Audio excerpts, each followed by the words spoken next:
Mes chers bien-aimés, Jésus vous aime.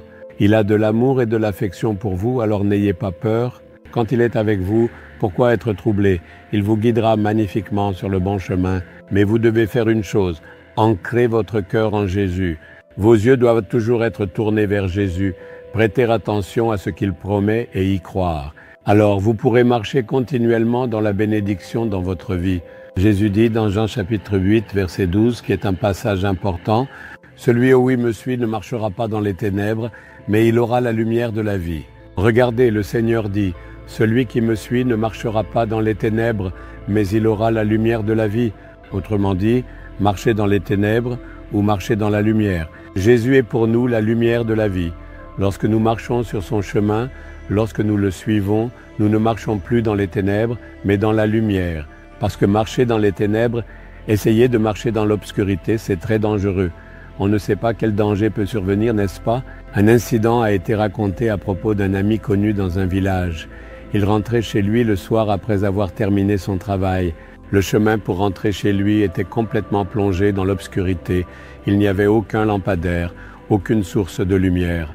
Il ne finissait son travail qu'après 21 heures. Un jour, alors qu'il marchait sur ce chemin dans l'obscurité, comme d'habitude, il avançait à pied. Comme il connaissait bien le chemin en plein jour, il continuait à marcher même sans voir ce qu'il y avait devant lui dans le noir, et il arrivait chez lui sans problème. Mais un jour, alors qu'il marchait ainsi, il sentit soudainement comme une piqûre d'insecte. Il s'est dit que c'était une piqûre d'insecte, il a frotté l'endroit.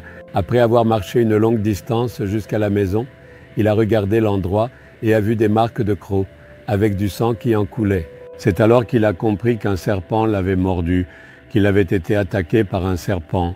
On ne savait pas immédiatement de quel serpent il s'agissait, et pendant qu'on le transportait de son village à l'hôpital, il est décédé. Le venin est monté à la tête et il en est mort. Pourquoi ce danger? C'était pourtant le chemin qu'il empruntait toujours pour rentrer chez lui, mais cette fois, il a marché dans l'obscurité. Dans cette obscurité, on ne sait pas ce qu'il y a sur ce chemin, quels insectes s'y trouvent, quel danger s'y cache. En plein jour, ce chemin semble tout à fait sûr, mais dans l'obscurité, les dangers sont dissimulés, on ne les voit pas. Le chemin que nous empruntons est pareil à cela dans le voyage de la vie, que ce soit à notre lieu de travail, là où nous vivons, là où nous faisons des affaires ou là où nous servons. Savons-nous quels dangers nous y attendent? Non, nous ne le savons pas.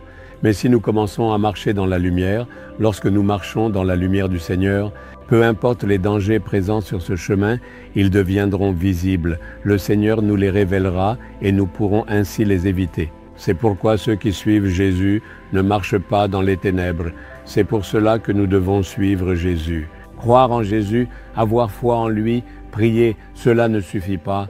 Nous devons nous engager à marcher dans ses pas, à le suivre fidèlement. Seigneur, vous êtes ma lumière, marchez devant moi et guidez-moi.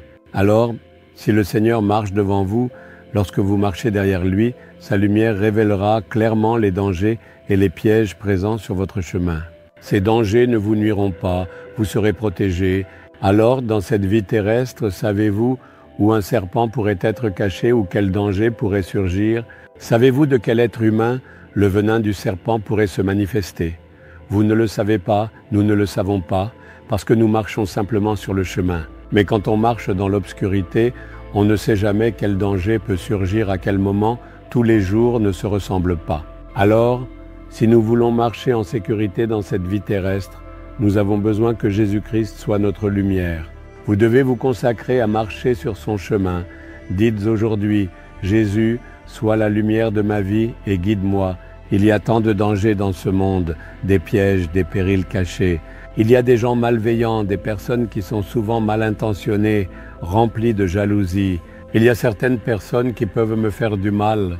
On ne sait pas de qui ou de quel type de danger cela peut venir, mais si vous vous abandonnez en disant « Conduis-moi, guide-moi dans la lumière », il vous guidera merveilleusement. Je regarde en arrière le chemin que j'ai parcouru, tant de dangers, tant d'épines, tant d'insectes venimeux, tant de personnes malveillantes, tant de dangers invisibles à l'œil nu. Si j'ai pu traverser tout cela, c'est parce que mon Jésus m'a guidé comme une lumière. Dis aujourd'hui, Jésus, tu es la lumière de ma vie. sois la lumière sur mon chemin et guide-moi.